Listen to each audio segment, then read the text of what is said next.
Natalie remembers thinking Biz was a rapist on top of her that night, Biz's hands all over her. But it was Biz's shaking that jolted her from nightmare to the reality of choking smoke and Biz's hoarse screaming that the building was on fire. "Come on, Natalie, we gotta get out!" "What?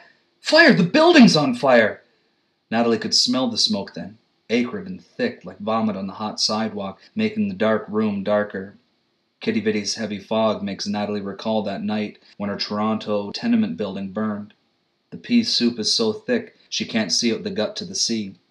She wouldn't even know it was the sea in front of her if she opened her eyes and this was her dream and Toronto a reality, because she hasn't been able to smell a thing since that night, nor taste anything. She stands alone in the wet grey, sometimes hearing the waves and the suck and scroll of stones on stones, sometimes hearing nothing at all.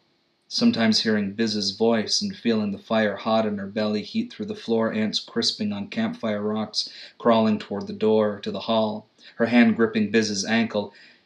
Anyone watching Biz lift her pant leg in the airport might have thought she was showing off a new pair of shoes, orange Crocs, bought to replace the ones that nearly melted to her feet as she and Natalie ran across the roof of the building. But she was showing Natalie the claw marks she'd left, Biz's gashed ankle red and shiny with ointment. That was their goodbye hug. Natalie's savior showing her wounds and Nat turning her back on Toronto and their life together as friends, flying as far away east as health insurance would allow.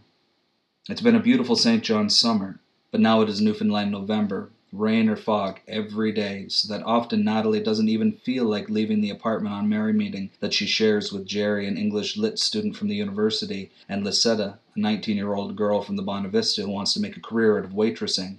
In warmer weather, the three of them sit out on the sidewalk in front of their place and talk, Lisetta chain smoking, and Jerry and Natalie drinking most of the wine. Jerry's a writer, he tells them, but he can't get a thing published. "You have to write about the Outports, the Beothic, Joey fucking Smallwood, or being stoned out of your tree if you want a story published here," he said once, his thin lips purple a glass of wine balancing on his bony knee. Lisetta calls this his pontificating posture.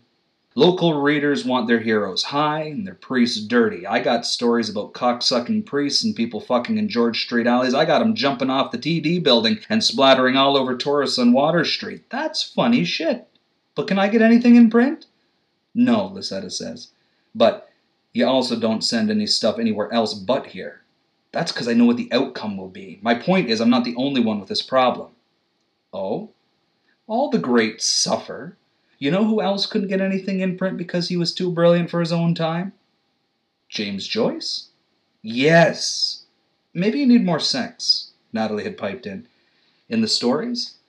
"No," Lisetta had said, blowing smoke out her nose. "In real fucking life, Jerry, try getting laid. Blow off some of that artistic steam. Maori artists never have sex when they're working their craft." "And a Maori is?" "A New Zealand native." "Oh, that's you to a T." "Shut up, Lisetta." "Blow me, Jerry." Jerry never gets the last word with Lisetta.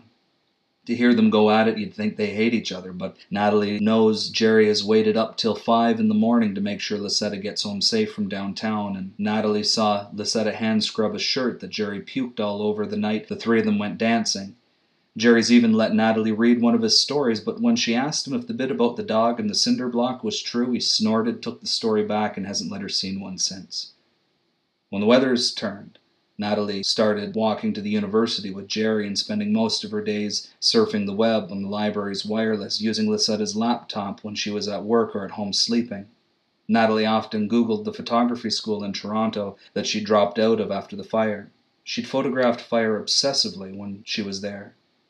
Setting her camera on a tripod in front of a trash can blaze she'd built up in an alleyway, setting the shutter for exposures of 1, 5, and 15 minutes. Occasionally, she would walk between the open lens and the tripod and the burning trash and smash skids sparking up 6 feet behind her, her presence a shadow smear. She'd wait for the click and then reset the camera to capture the red-lit infernal alley, her long shadow ghosting all the way to the darkened street, the lamppost light a lone phosphorescent moon. Natalie remembers all the photos she took during her time in Toronto with Biz.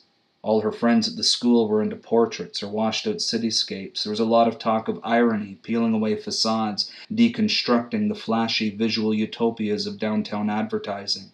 Contrast. Bay Street businessmen walking past homeless teens sleeping on air vents in the sidewalk, Armani and greasy plaid. But Natalie wanted to paint with her camera. She hated focus and adored movement, obscurity, ghosts, flames.